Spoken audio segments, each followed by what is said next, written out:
नमस्ते दोस्तों, experiment and explain channel में आपका स्वागत है।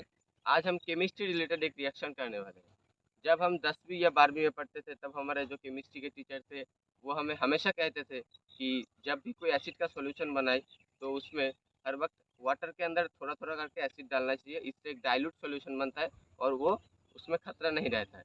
और अगर हम एसिड के अंदर वाटर डालते हैं तो एक कॉन्सन्ट्रेट सॉल्यूशन बनता है और वो विस्फोट करने का खतरा रहता है और वो बहुत ही रिस्कफुल होता है। तो हम आज वही ट्राई करके देखेंगे कि सच में ऐसा होता है या फिर नहीं, और अगर ऐसा होता है तो उसका पूरा साइंटिफिक रीज़न हम वीडियो के एंड में समझेंगे। ठीक है, तो फिर चलिए शुरू करते हैं। तो दोस्तों, इस रिएक्शन के लिए हमें सल्फ्यूरिक एसिड की ज़रूरत है और ज़रूरत है डिस्टिल वाटर की। ठीक है, यहाँ पे हमारे पास है सल्फ्यूरिक एसिड और ये है डिस्टिल वाटर। हम इससे थोड़ा सल्फ्यूरिक एसिड हम इस बीकर में डाल लेंगे। तो दोस्तों, हम यहाँ पे लगभग इस बीकर के आधा से थोड़ा कम एसिड हम यहाँ पे डाल लिया है और यहाँ पे हमारे पास डिस्टिल वाटर है।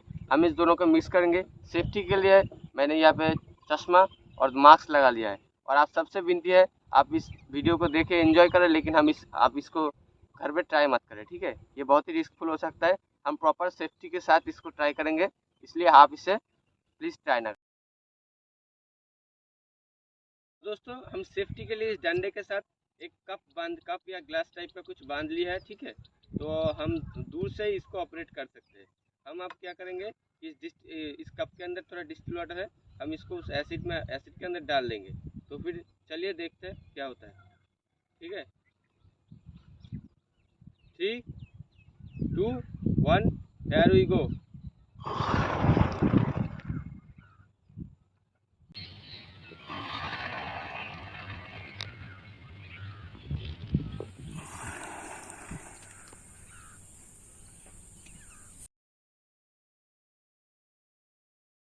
तो दोस्तों, आपने देखा आपके सामने पूरा जो रिएक्शन वो कैसे कंप्लीट हुआ। ठीक है, और आपने ये भी देखा होगा कि रिएक्शन में कि कैसे पूरा जो एसिड एंड वाटर के मॉलिक्यूल्स है वो बॉयल करना शुरू हो गए और एसिड के कुछ और वाटर के कुछ मॉलिक्यूल्स जो वेपराइज्ड होकर एयर में मिक्स भी हो गए। ठीक है, तो ऐसा क्यों हुआ तो आप सभी देख सकते हो। हम उसके बारे में एक्सप्लेन करेंगे थोड़ी देर बाद। उससे पहले बात करते हैं कि अगर मैं यहाँ रह के वो एक्सपेरिमेंट करता तो मेरे साथ क्या होता। वो जो स्मोक निकला वो मेरे नाक में, आँख में या फिर कहीं भी लग सकता था। वो मेरे बहुत प्रॉब्लम कर सकता था। आँख में जाता तो मैं ब्लाइंड हो जाता सकता था, और अगर मेरे मुंह में जाता तो मेरे मुंह या नाक में जाता तो मेरे ब्रीदिंग में भी प्रॉब्लम हो सकता था। ठीक है, तो इसीलिए हम लोगों ने वीडियो के शुरू होने के पहले हमने बोला था कि आपको ये ट्राई मत नहीं करना है। और हमारे जो केमिस्ट्री के टीचर थे वो हमें हर वक्त सही बात ही बोलते थे। ठीक है, तो अब आते हैं इसके एक्सप्लेनेशन पे कि क्यों ऐसा हुआ। ठीक है, तो सबसे पहले एक्सप्लेनेशन में हम बात करते हैं कि एसिड एंड वाटर के डेंसिटी के बारे में। ठीक है, एसिड का डेंसिटी होता है लगभग 1.83 ग्राम पर सीसी। वहीं पर वाटर का जो डेंसिटी होता है वो होता है लगभग 1 ग्राम पर सीसी। ठीक है, इसका मतलब आप कंपेयर कर सकते हो दोनों को कि लगभग एसिड का वाटर से 2 टाइम्स ज़्यादा है, लगभग 2 गुना है। ठीक है, तो इसका मतलब कि अगर किसी सॉल्यूशन में मैं अगर एसिड एंड वाटर को लेता हूँ तो उसमें हमेशा नीचे जो है वो एसिड रहेगा और एसिड के ऊपर जो है वाटर फ्लोट करता रहेगा। ठीक है, ये बात आपको समझ में आए। अब बात करते हैं, जब भी एसिड के कांटेक्ट में वाटर के मॉलिक्यूल्स आते हैं तो क्या होता है, बहुत ज़्यादा हीट प्रोड्यूस होता है। ठीक है, ये हीट क्यों प्रोड्यूस होता है ये हम थोड़ी देर बाद में एक्सप्लेन करेंगे, लेकिन आप सिर्फ समझ लो कि हीट प्रोड्यूस होता है। ठीक है, और ये जो हीट प्रोड्यूस होता है वो क्या करता है, ये जो हीट है वो बहुत ही ज़्यादा होता है। इससे क्या होता है कि वाटर के बॉइलिंग टेम्परेचर से भी ज़्यादा हीट प्रोड्यूस होता है। ठीक है, इससे क्या होता है कि वाटर का जो वाटर बॉयल करना शुरू कर देता है, और क्या होता है कि वाटर कुछ कुछ मॉलिक्यूल्स जो वेपराइज्ड हो जाते हैं और एयर में मिक्स हो जाता है, और साथ में क्या होता है एसिड के मॉलिक्यूल्स भी वेपराइज्ड हो जाते हैं। ठीक है, जो कि हमारे लिए हानिकारक होता है। ठीक है, यह तक तो आपको समझ आया कि पूरा जो मामला है वो हीट के वजह से ऐसा हो रहा है। ठीक है, रिएक्शन में हमने जो जो देखा वो पूरा केस क्या किस लिए हुआ कि हीट की वजह से हुआ। ठीक है, अब हम बात करते हैं कि ये हीट क्यों प्रोड्यूस हुआ, ऐसा क्यों हुआ रिएक्शन में जो इतना हीट प्रोड्यूस हो गया। ठीक है, हम जानते हैं कि किसी चीज़ में अगर हम पानी डाल देते हैं तो उसका हीट कम हो जाता है, डिक्रीज कर जाता है। लेकिन यहाँ पे हमने एसिड पे जब भी हमने वाटर डाला उसका क्या हुआ, हीट इंक्रीज कर गया और टेम्परेचर बढ़ गया बहुत। ठीक है, तो अब हम बात करते हैं हीट क्यों प्रोड्यूस हुआ इस रिएक्शन में। ठीक है, हीट क्यों प्रोड्यूस हुआ ये जानने के लिए हमें थोड़ा केमिस्ट्री के डेप्थ में जाना पड़ेगा। केमिस्ट्री बहुत आसान चीज़ है, इसको आप ज़्यादा टफ मत समझे। ठीक है, हम इसको आसान भाषा में समझेंगे। ठीक है, तो हम बात करते हैं सल्फ्यूरिक एसिड एंड वाटर को लेकर, ठीक है। सल्फ्यूरिक एसिड यानी कि H2SO4 एंड वाटर यानी कि H2O, इन दोनों को जब हम मिलाते हैं तो एक केमिकल रिएक्शन होता है, ठीक है। रिएक्शन में क्या होता है, सबसे पहले H2SO4 माइनस एंड मतलब HSO4 minus and H plus ion बनता है, ठीक है। मतलब HSO4 माइनस के साथ और एक आयन बनता है जो है H प्लस। अगर मेरी बात आपको समझ नहीं है तो नीचे हम स्क्रीन पे जो वो डाल देंगे, आप उसको देख लेना, या फिर आपको और भी समझ नहीं आया तो उसको नोट डाउन कर ले सकते हो आप, ठीक है। तो जो H2SO4 के साथ रिएक्शन करने के बाद वाटर का क्या बनता है, HSO4 minus and H plus ion, ठीक है।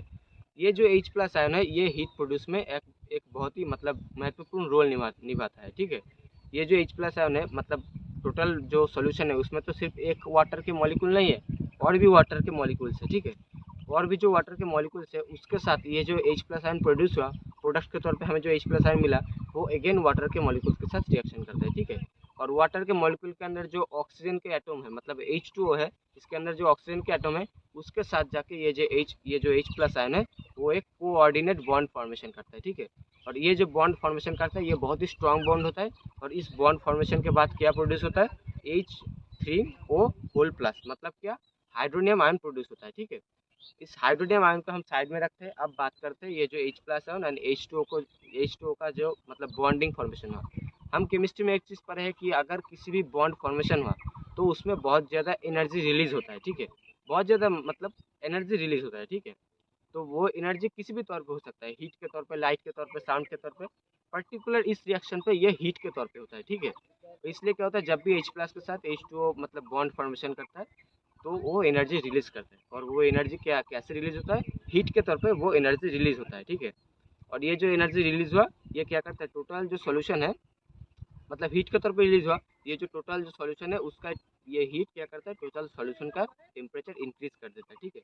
ये टेम्परेचर इतना इंक्रीज हो जाता है कि मतलब ये वाटर के बॉइलिंग टेम्परेचर से भी ज़्यादा हो जाता है, बॉइलिंग पॉइंट से भी ज़्यादा हो जाता है। इसलिए रिएक्शन हमने देखा कि वाटर बॉयल करने लगा, वाटर के कुछ मॉलिक्यूल वेपराइज्ड हो गए, ठीक है। तो यही था इसके पीछे का मूल कारण, आप समझे होंगे कि क्यों ऐसा हीट प्रोड्यूस होता है। आपके मन में और कोई कन्फ्यूज़न या फिर बोल सकते हो आप, क्या आपके मन में कोई कन्फ्यूज़न या फिर आपके डाउट पैदा नहीं होगा, ठीक है। तो आशा करता हूँ कि आपको ये वीडियो समझ आया होगा, ठीक है।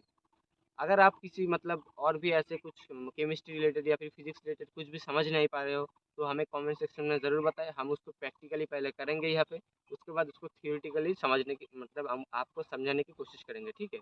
और इस वीडियो का अगर अच्छा लगा तो आप लाइक कर सकते हैं, और ऐसे और मस्त मस्त वीडियो देखने के लिए, हमारे जो मतलब साइंस रिलेटेड वीडियो देखने के लिए हमारे चैनल को सब्सक्राइब कर सकते हो, ठीक है।